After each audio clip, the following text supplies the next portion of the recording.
Hi, it's Alaska Granny. I wanted to talk with you about the importance of having an emergency fund.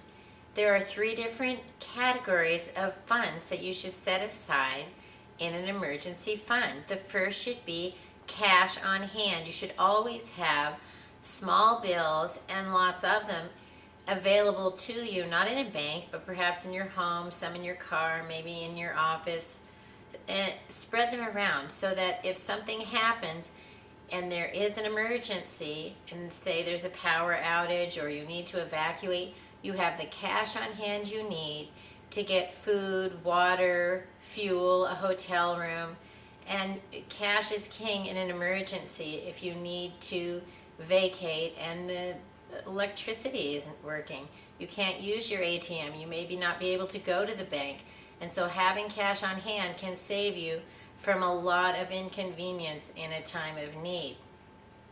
Then remember, that's not your personal piggy bank. Don't raid your cash on hand for things that aren't necessary.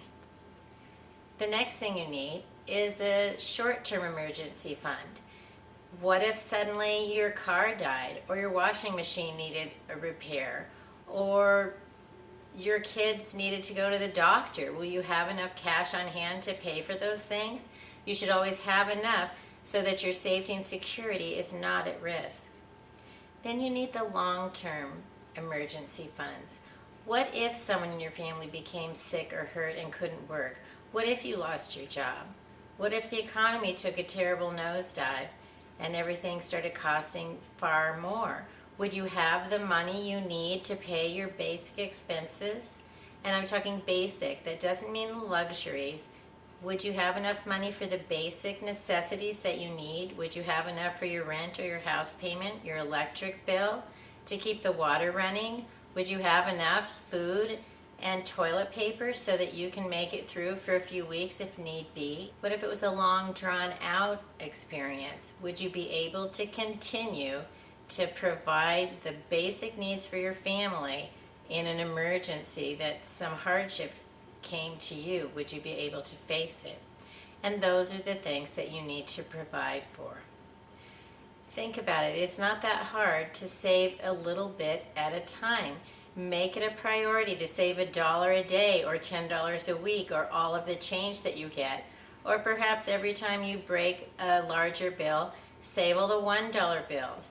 They add up and you really don't notice it if you do it a little at a time, but you certainly will notice it if an emergency comes along and you don't have the money to provide the things that you need.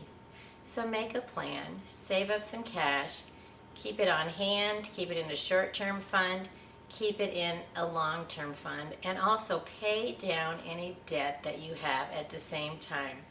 Don't choose one or the other. Save some, pay some down until you don't owe anything, say, on your credit cards, and then make sure that you continue to make your emergency fund as full as possible. Learn more at alaskagranny.com, and please subscribe to the Alaska Granny channel.